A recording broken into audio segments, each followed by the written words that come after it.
before colonizers arrived, before coins, crowns, and colonial empires. There was a civilization in the Philippine Islands so rich in gold that outsiders rode in awe about rulers whose teeth, weapons, clothing, and bodies shimmered with pure gold. This is not legend. This is documented history. Welcome to a forgotten era, when ancient Filipinos didn't just value gold. They lived in it. Before we jump in, make sure you smash that like and subscribe. It helps a lot. The Islands of Gold. Long before the Spanish reached the archipelago, the Philippines was already known across Asia as a land rich in precious metals. Early accounts described gold nuggets, the size of walnuts or eggs, being found simply by sifting the earth. This abundance allowed ancient Filipinos to master gold working centuries before European contact, producing intricate ornaments that showed advanced knowledge of metallurgy and craftsmanship. Archaeological discoveries across the islands, from Luzon to Mindanao, have uncovered crucibles, tools, and raw gold that prove gold was mined, melted, and shaped locally. In regions like Butuan and Surigao, gold was so plentiful that archaeologists believe it contributed to large and prosperous proto-history populations. This was not a poor, isolated society. This was a network of thriving maritime communities connected to trade routes across Asia. Gold was not just wealth, it was identity. To ancient Filipinos, gold was more than currency. It was status. It was power. It was culture. Spanish chronicler Antonio Pigafetta described Raja Siagu of Butuan wearing large gold earrings, a dagger with a gold handle, and even gold embedded in his teeth. Elite leaders adorned themselves with crowns, headbands, necklaces, waistbands, bracelets, and sashes made entirely of gold.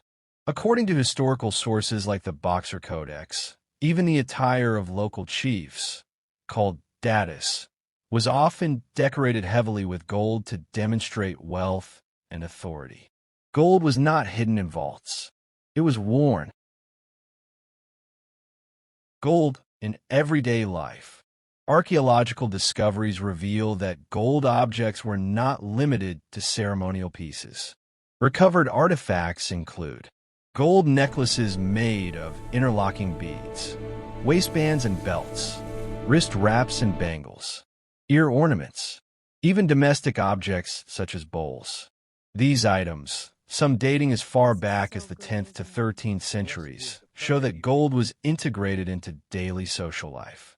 Gold rings, called barter rings, even functioned as both jewelry and currency, proving that precious metals circulated through everyday transactions. In many communities, wealth wasn't stored. It was literally worn on the body. Gold and spiritual beliefs. Gold also played a role in religion and the afterlife. Ancient Filipinos crafted gold religious images and used gold in funerary rituals, including death masks and coverings placed over the eyes, nose, and mouth of the deceased. Burial sites across the archipelago have yielded gold jewelry placed with the dead, suggesting that status and identity extended beyond life itself. To them, gold was not only material wealth, it was sacred. More than 1,000 pre-colonial gold artifacts have now been recovered and preserved, demonstrating the technological and cultural sophistication of ancient Philippine societies. These objects house strong connections to trade networks with China and Southeast Asia, proving that the islands were part of a thriving regional economy. Gold weighing tools found among artifacts even suggest standardized systems of trade and measurement existed centuries before colonization. Ancient Filipinos were not isolated tribes. They were traders, metallurgists, artisans, navigators. Why this history was almost forgotten. Colonization changed everything. Over time, many gold objects were melted, looted, or taken overseas. Yet thousands still survive today in museums. Silent proof that pre-colonial Filipinos once lived in societies rich in culture, artistry, and wealth. The gold was never just decoration. It was identity. It was power. It was heritage. Long before modern fashion trends, long before luxury brands, ancient Filipinos wore gold like everyday clothing, not to show off, but because their world was already shining. The question is not whether our ancestors were wealthy.